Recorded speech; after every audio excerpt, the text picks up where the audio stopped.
Assalamu alaikum, Umran TV viewers. I have with me here Shaykh Imran Hosein, who actually needs no introduction. He is a senior scholar of Islam who has pioneered the work on Islamic eschatology.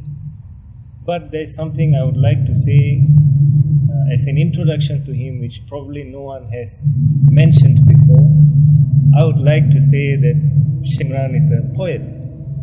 And just recently, in one of his talks titled Islam and Buddhism, Maulana mentioned an interesting three-line poem which I picked up, sounded to me like a haiku poem.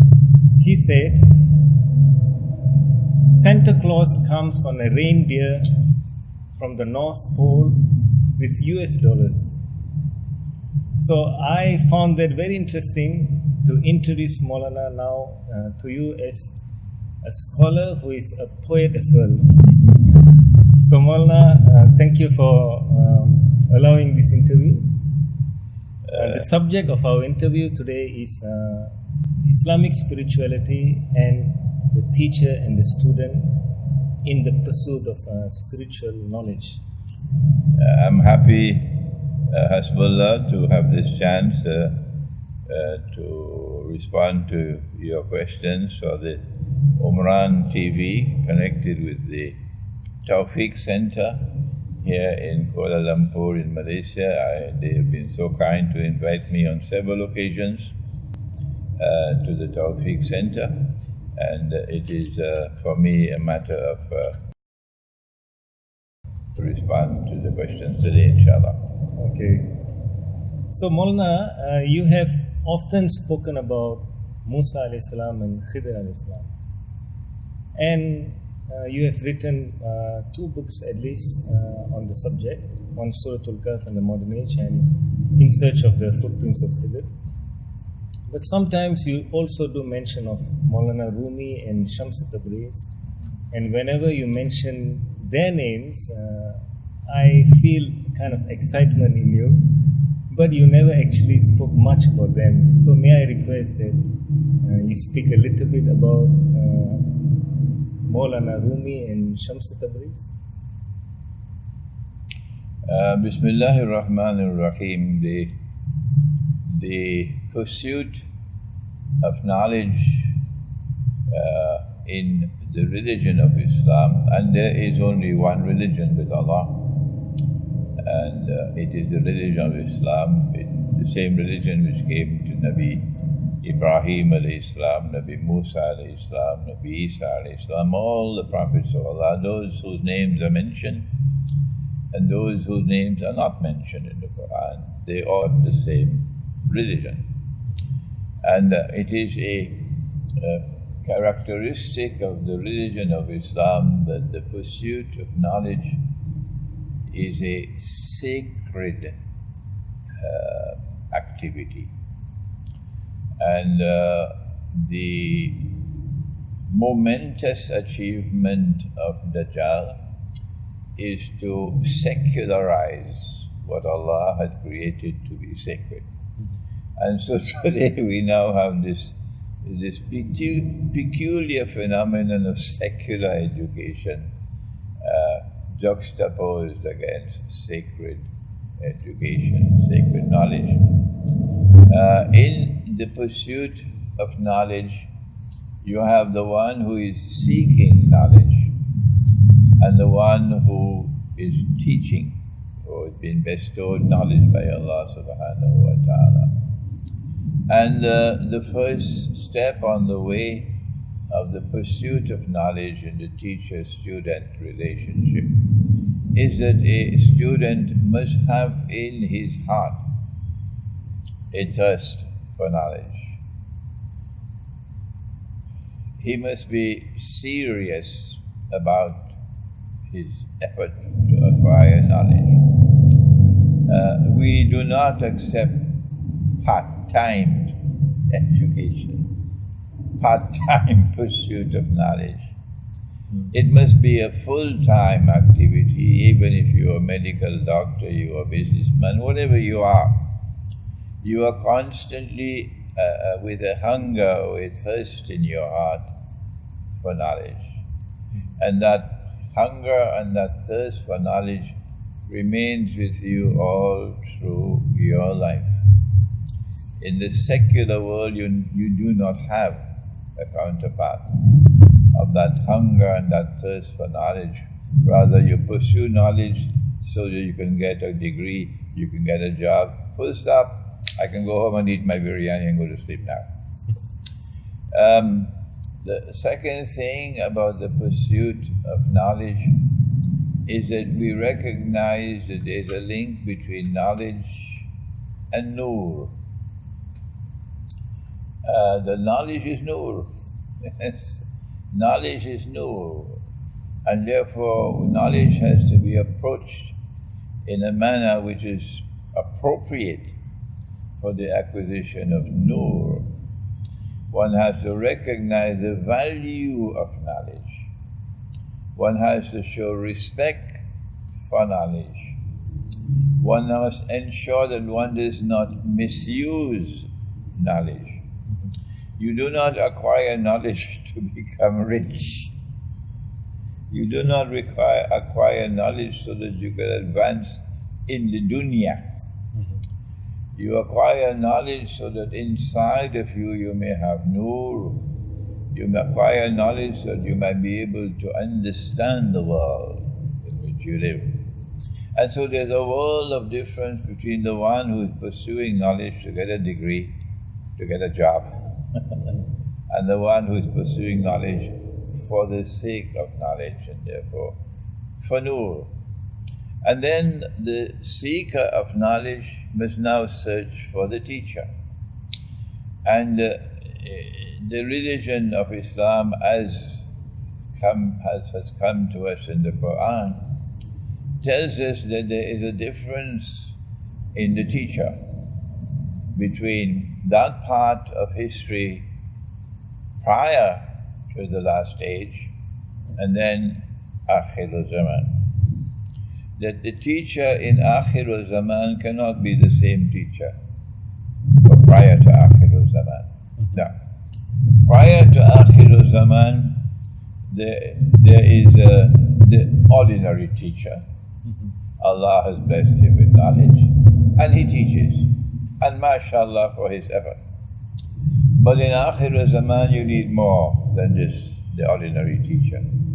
In Akhir Zaman you need a Khidr to be your teacher. This is knowledge at the highest level. A Khidr is someone who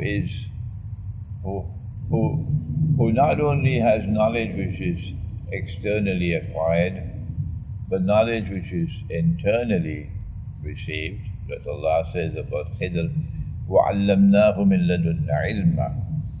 But more than that, that these two worlds of knowledge, Majma'ul Bahrain, are harmoniously integrated with each other.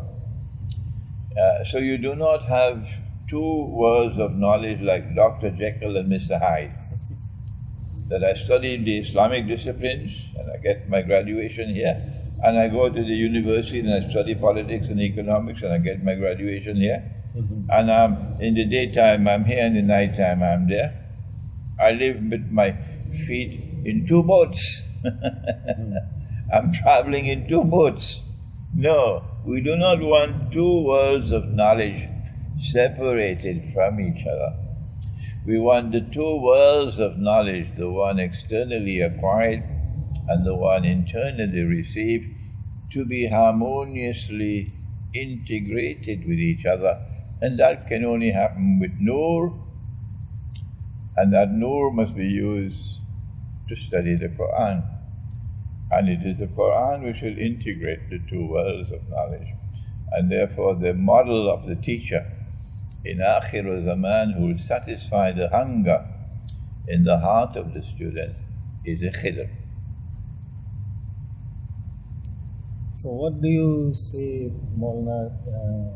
Does everyone has a Khidr of his own, or do you identify someone to be the Khidr of the age? I do not walk down that road of identifying a Khidr of the age. Okay. Nor do I advise anyone to walk down that road. If there is a Khidr of the age, it will be someone that Allah has chosen. And if Allah has chosen someone, then it is for Allah to give us the means to recognize him. So we should not be exercising our powers of discrimination to identify any Khidr of the age. But the student in search of a teacher must look for someone who is like Khidr. And my way of identifying him, that you might recognize him, is to look for his footprints. Yes. And that's why I wrote a little booklet in search of Khidr's footprints in Akhir Zaman. He is someone who embodies kindness and compassion. آتَيْنَهُ رَحْمَةً مِنْ عِنْدِنَا. And he's also someone who's been blessed with knowledge from Allah directly to him. وَعَلَّمْنَاهُ مِنْ لَدُنَّا الْعِلْمَ. He's also someone who is very humble. The knowledge which Allah has given to you, I don't have that. And the knowledge that Allah has given to me, you don't have that. And he is the most learned of all men, and yet he speaks like this. Number two, he sits on a rock, not on the shifting sand. So even if he's with only one solitary voice, and he has no one in the whole world to support him, it doesn't bother him in the least. No. Sounds familiar. He does not care two peanuts if others agree with him or don't agree with him, because his focus is on Allah. And if he is confident in his heart that this is the truth that I have located and I'm teaching, then he must please Allah. So he proceeds. And if it is the truth, it will survive. That is the nature of truth. It must survive. Nothing can prevent it. They can close the doors of every single masjid in the world on him. It doesn't matter to him. No. They can ban him, they can say what they want. It does not matter to him. Once it is the truth, it will survive and his views will prevail. But if it is not the truth, if he has made a mistake, it'll go on. It'll be forgotten tomorrow. And so this is how you search for your Khidr. In the book, Maulana, you mentioned when you were 18 years of age, you found your Khidr, referring to Maulana Ansari Rahimahullah. Could you Yes. say a little bit about that experience? In my case, it was different. My Khidr came to me. This is not the normal way. The normal way is you have to go in search of your Khidr. But I was 18 years of age, and my father and my grandfather, I don't know about my great-grandfather, but my father and my grandfather were both had significant commitment to Islam. And therefore I was brought up in a milieu in which I understood the importance of Islam. And the masjid was located just behind our home. So if I want to go to the masjid to the front door, I'll have to come out of the house, walk to the right, and then walk another road to the right, and then enter the masjid. But I could just jump over the wall from my backyard. I'm in the masjid. And because of the proximity of the masjid, and because of my father's commitment to Islam, I was already someone with an attachment to Islam. And then when I was about 13 years of age, my father died when I was 15. when I was about 13 years of age, 3 of our elder youths of the village, they came to my father. My father was a school principal, and he kept his children indoors lock and key. He was very careful who we mixed with. And they asked for permission for me and my brother to join an Islamic youth movement which was being established in our town. And my father gave permission. And so I started attending meetings every Sunday. And this was an exciting part of my life. I'm now introduced to others who were teaching me Islam. Of the 3 of them who were there to talk with my father, 1 has now passed away, but 2 are still alive. 1 is in London and 1 is in Toronto. They're both alive, they're older than me. And so by the time I had reached the age of 18, the Islamic youth movement had already given me some foundation in Islam, and I was one of the vice presidents of the national youth movement for the whole country at the age of 18. And then Maulana Dr. Fazlur Rahman Ansari, rahimahullah, arrived in Trinidad in 1960, and I was 18 years of age. And there was a lot of excitement. We had no Maulanas in our country. We had a Mulvi or Maulawi, 3 of them, but the term Maulana was not used. And so there was a lot of excitement, and Maulana Ansari had a profile that was already very famous. And he came to my village masjid to lecture on Islam and science. And I was a student. I had just graduated from the best college in the country. And I wondered what possible connection could there be between Islam, which is a religion, and science. So I approached the lecture skeptically. But on the night of the lecture, the Maulana left me with my mouth open wide in astonishment.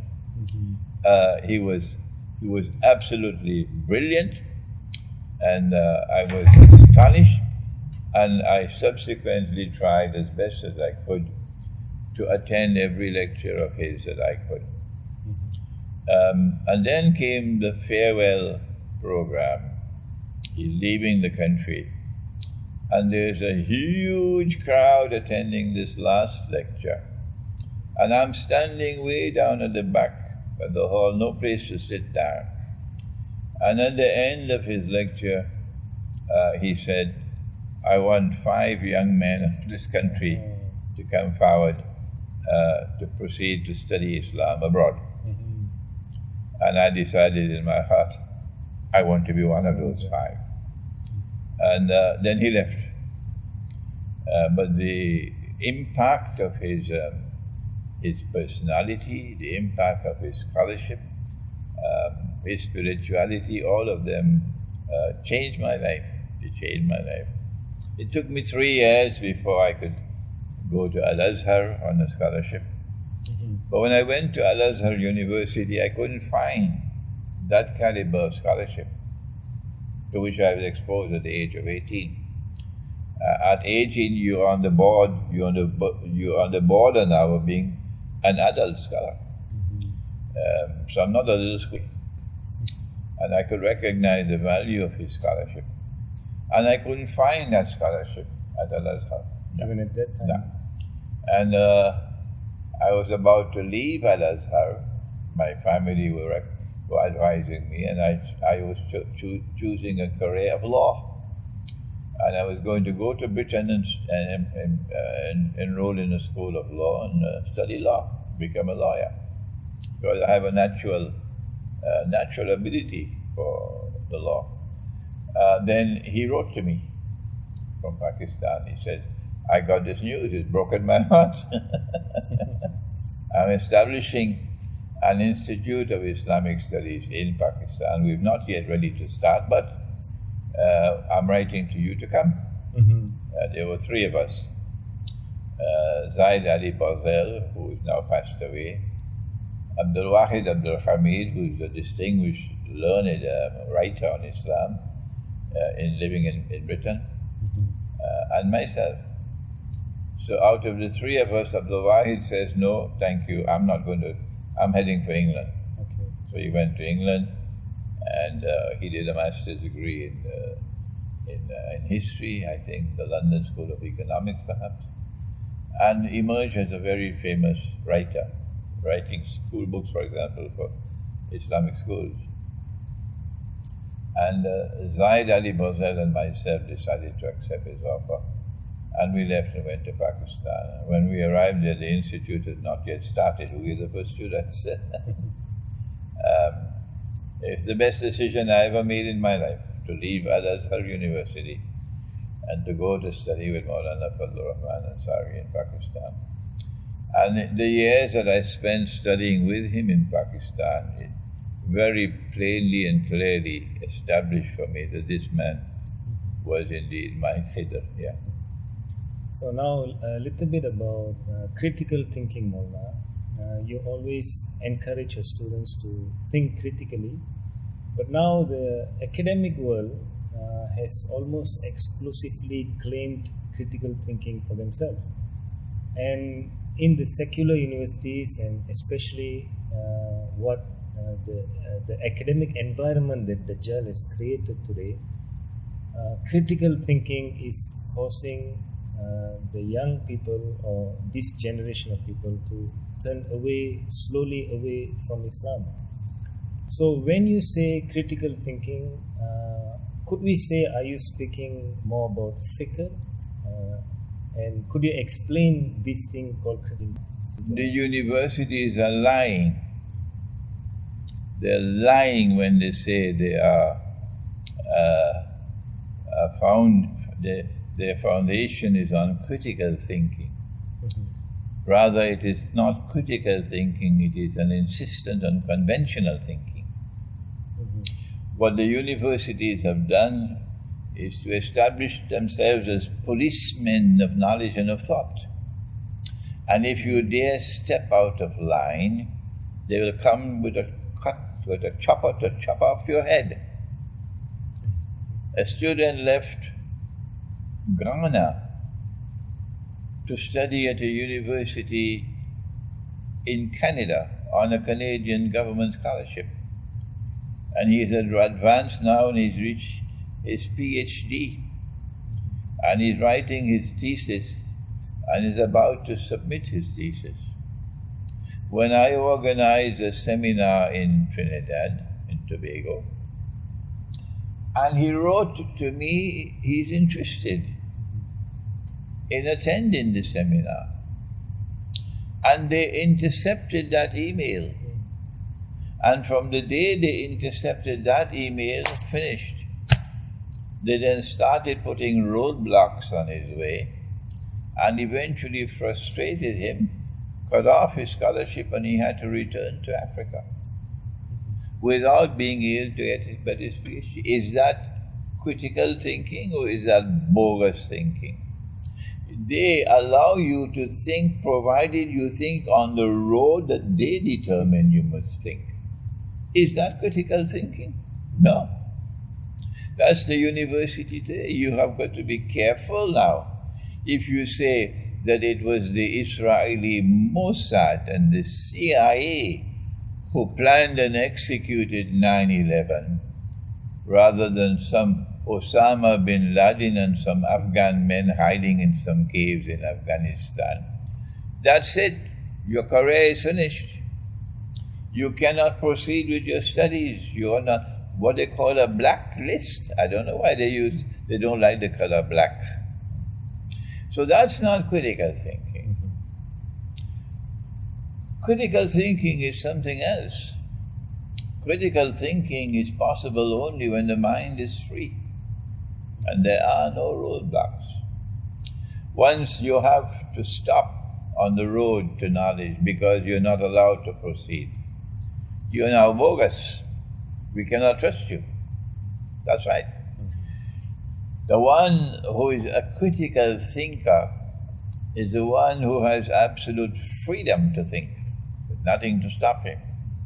So when I was saying goodbye to Maulana Fazlur Rahman Ansari to return to Trinidad in 1971, and he embraced me, I'm leaving for the airport, he put his hands out like this, said, Imran, when you go back to Trinidad, I want your hand to be like this, not like this. He said, I know the character of this ummah. In fact, he should have said, I know the character of the world today.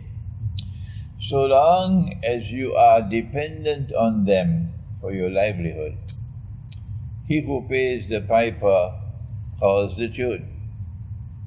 And so there is no possibility for critical thinking unless you have an independent livelihood. That's right. And so I have over the years struggled, and it's been a long, long road for me to build myself up as a writer. And now, with the help of so many people, alhamdulillah, who helped me to pay the cost of printing my books. And because my books have some value in them, people can appreciate it. I'm not writing these books to become rich now. I am now able to earn my livelihood independently. As a consequence, you can't fire me. No, you can't fire me. I don't have to watch over my shoulder when I'm lecturing, because if this man is offended or that man is more offended, I lose my job, I won't get a promotion, I get this and that and the other. Critical thinking is possible only when there is freedom. And that is disappearing in the world today, freedom. Secondly, critical thinking requires a certain methodology for thought. I was outside the masjid, the salat was over, and Maulana Ansari was talking with someone. And I went and I stood very respectfully at a distance. He knew I'm there because I have a question to ask. So he waited for a while until in the conversation he could say, all right, Imran Mia, what is it? So I said to him, Maulana, Allah says in the Quran that ذَلِكَ الْكِتَابُ لَا رَيْبَ فِيهِ هُدًى لِلْمُتَّقِينَ. This book is guidance only for those who are God-fearing. What about the rest of mankind? Doesn't it provide guidance for all of mankind? Only for the God-fearing? He said, Imran Mia, he says, there is that guidance which is a consequential guidance, and there is that guidance which is only a nominal guidance.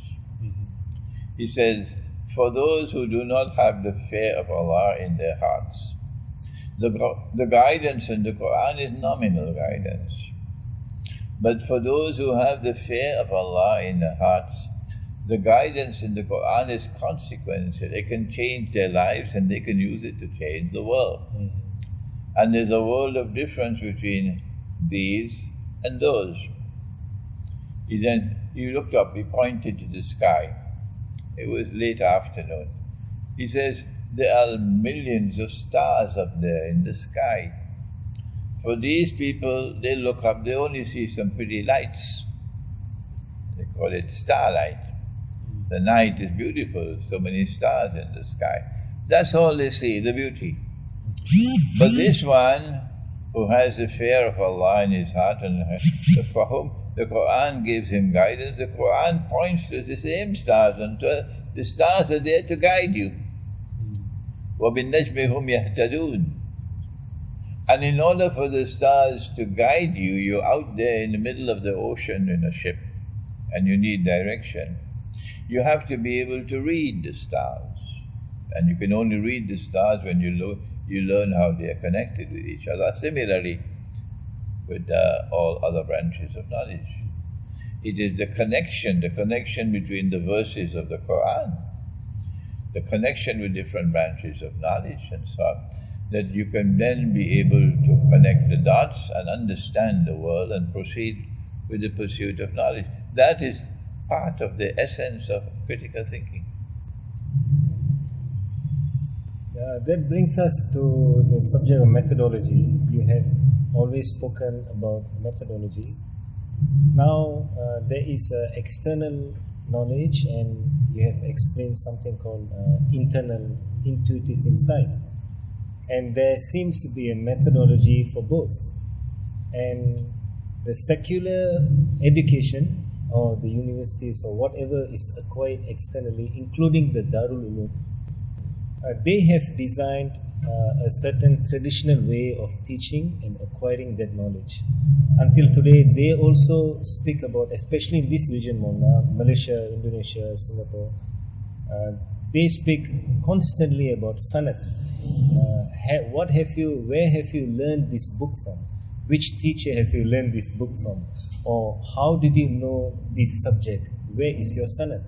In the same way, as far as internal knowledge is concerned, most of the Sufi spiritual groups in the world today speak of a silsila, that the student must go to a teacher who has a teacher, until it reaches the Prophet ﷺ.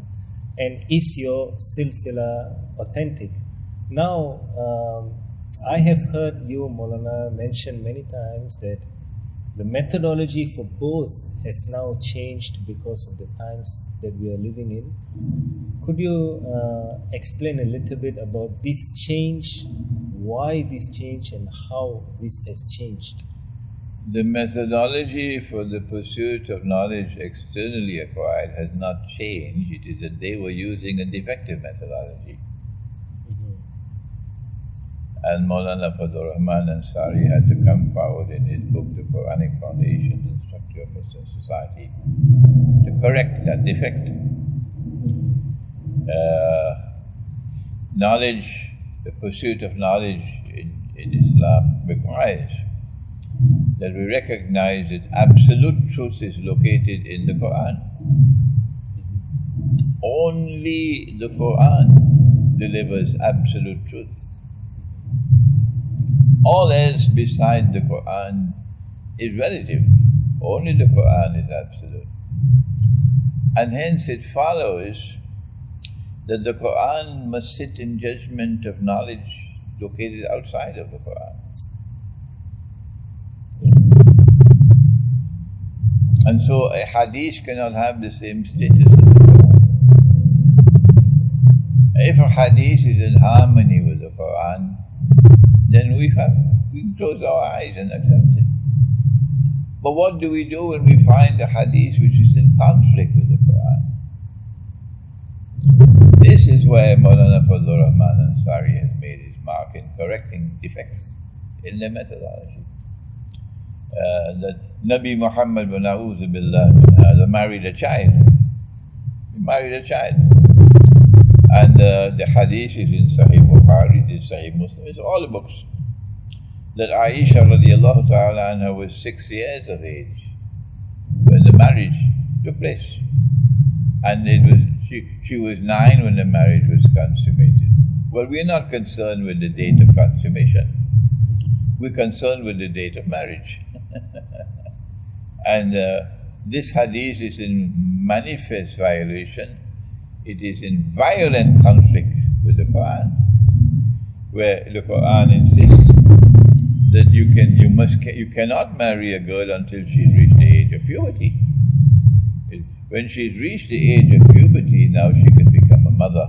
Only now she's a woman, and marriage is always a nisa. And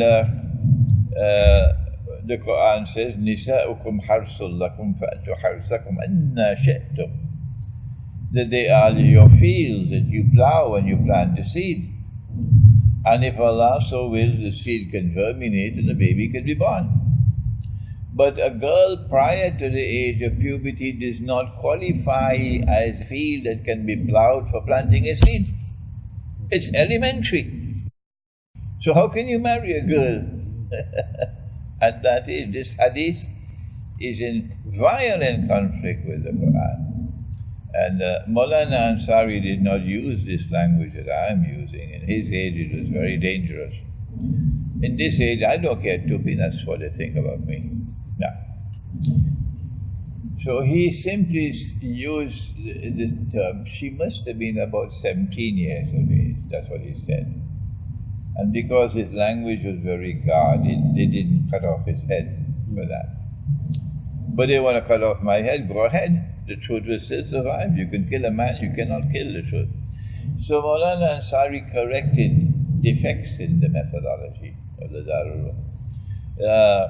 The Darul Uloom says that ما ننسخ من آية أو ننسها نأتي بخير منها أو مثلها, that the verses of the Quran which have been cancelled and no longer in the Quran, they've disappeared from the Quran and so on, or they're there in the Quran but no longer have operational validity.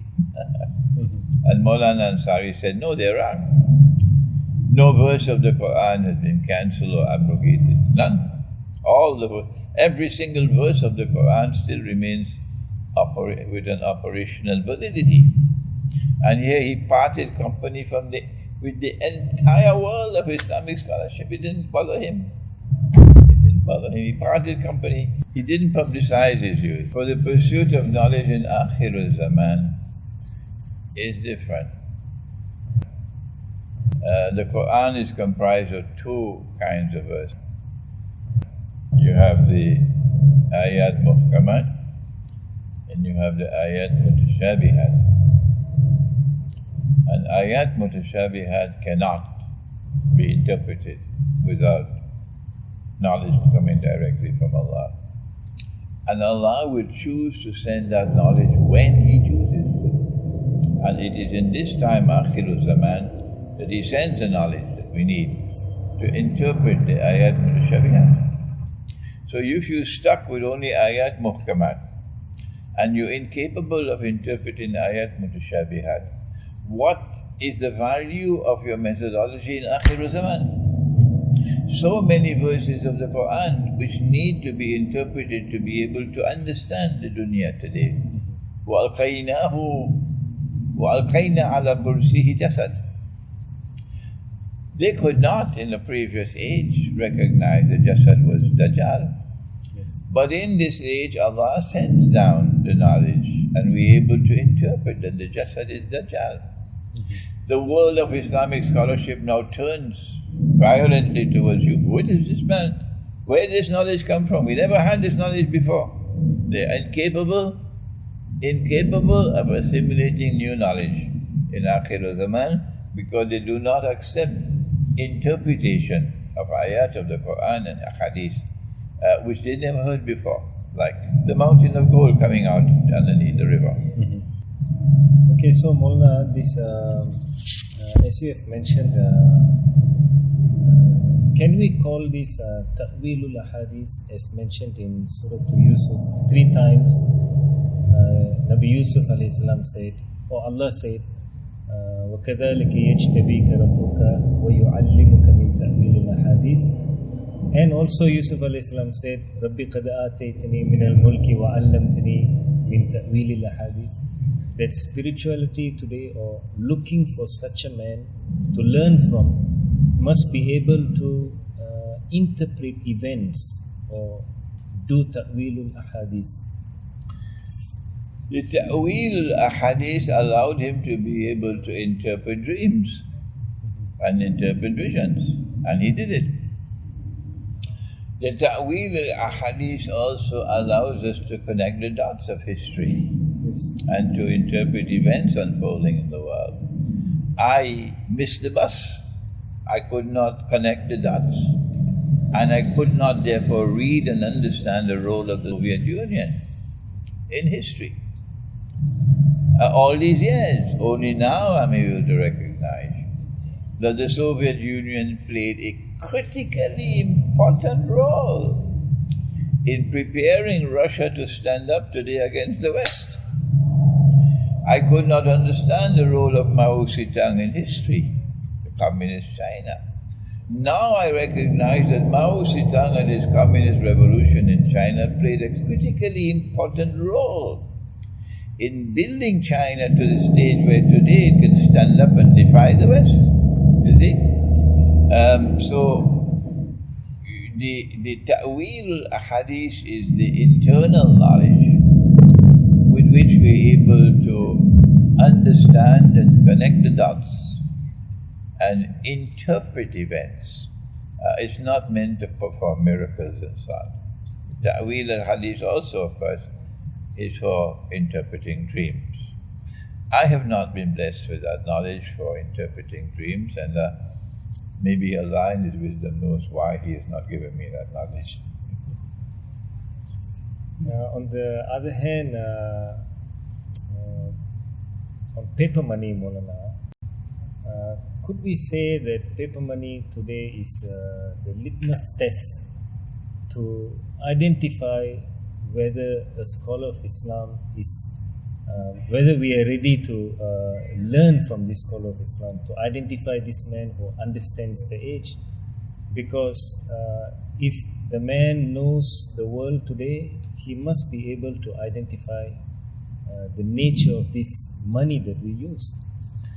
The world of Islamic scholarship, which does not as yet recognize paper money and plastic money, what they call fiat money, and cryptocurrencies and so on, to be bogus and fraudulent and haram. That is a world of Islamic scholarship which cannot provide guidance for us in respect of how to respond to the challenges of the modern age.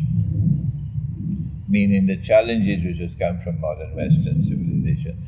They have no qualifications to do that. But that does not mean that they are devoid of value. Such scholarship has its role to play. There are many other subjects they can teach, which are independent upon the emergence of modern Western civilization. We do not write off those scholars of Islam. They have a role to play. They can teach you how to perform salat.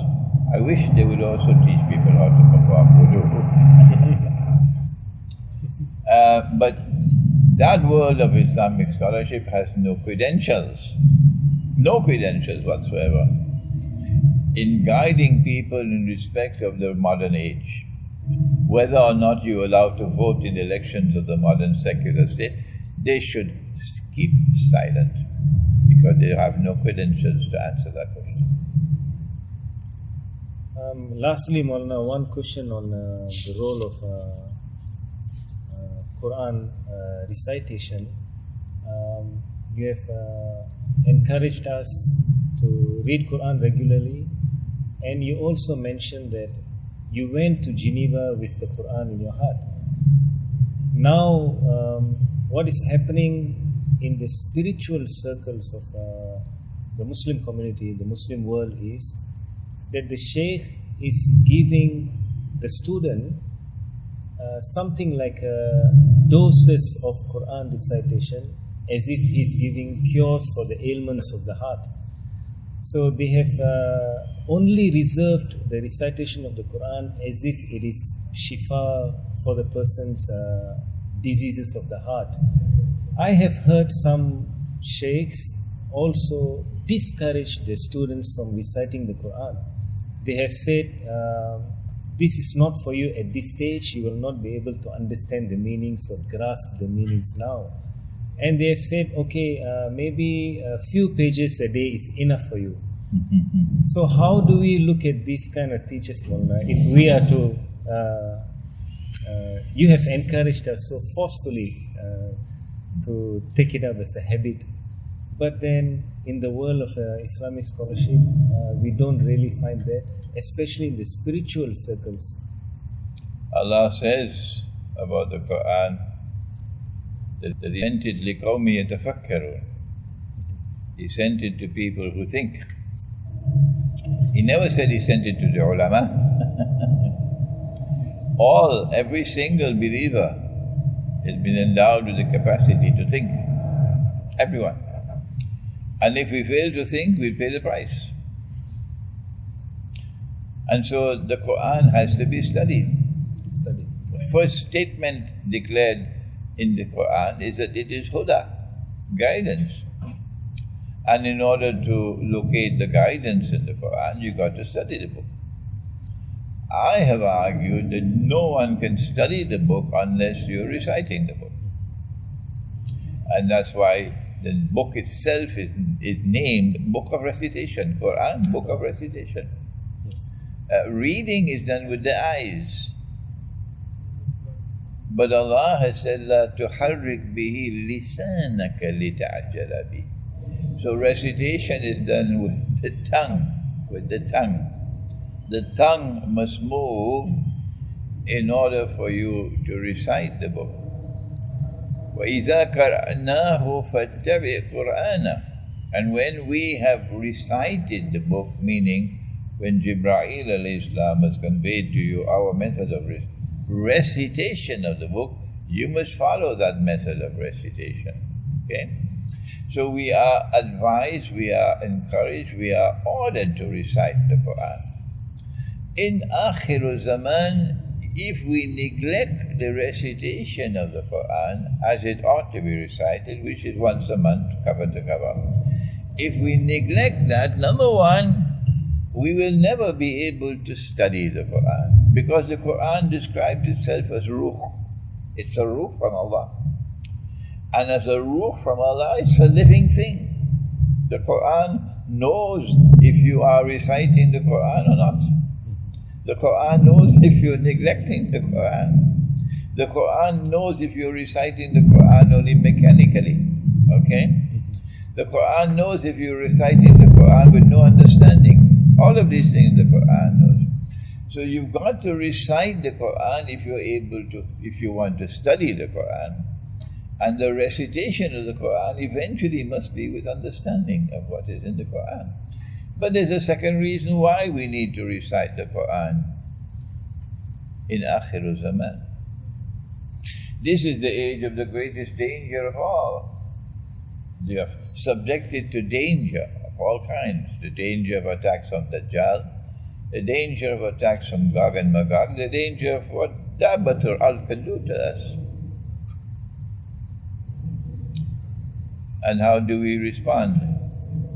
Amongst the dangers of Akhir Zaman is the time will move faster and faster. A whole year will pass like a month, a whole month like a week.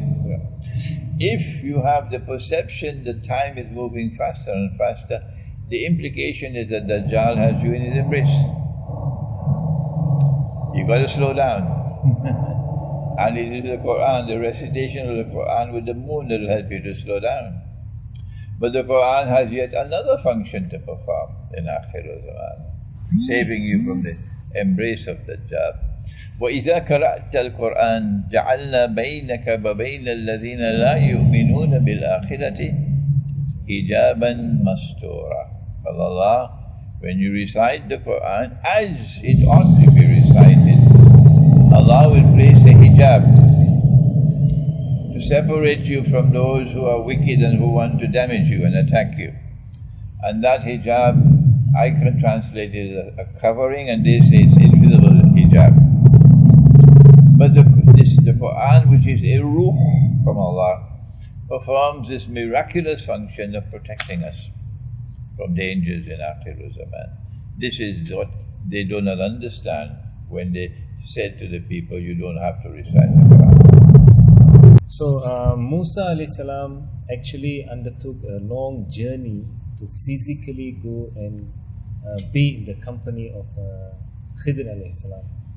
So can we say, Maulana, that it is a requirement to keep physical company with the teacher?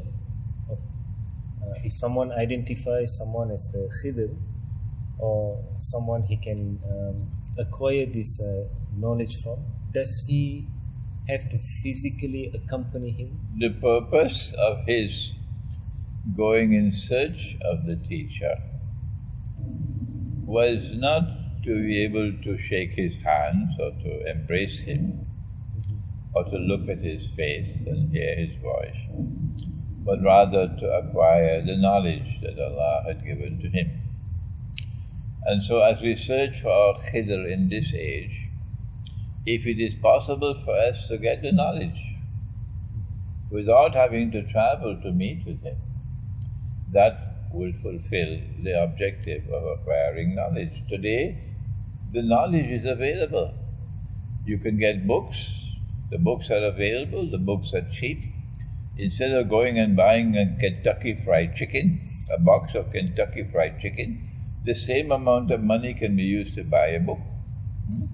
And with the books, you can get knowledge. Every home should have a library of books. My father, may Allah have mercy on him, spent his money on books. And I was only 12 years of age. My father was still alive, but he did not know. He did not know. Up to this day, he did not know that I was downstairs in his library and I was reading books on Islamic philosophy at the age of 12. At the age of 12, 13, 14, my brothers and sisters, none of them looked at those books which were there in the library. None. But I went and I found those books and I started reading them at 12, 13, 14.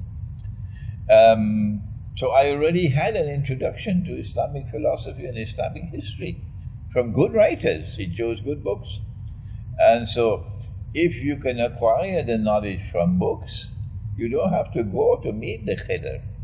If you can go on the internet, so I don't know how long the internet will last, and you are able to listen to the lectures, that is just as good. If you're able to read the books, you can download the books from the internet, that's just as good. If you're able to travel to meet your teacher, then of course the impact of his personality is also important. The impact of the personality of Maulana Fadlur Rahman Ansari upon me made a great significant thing in my life, yes. Okay, thank you, Maulana, for the interview, even though it was a bit noisy outside.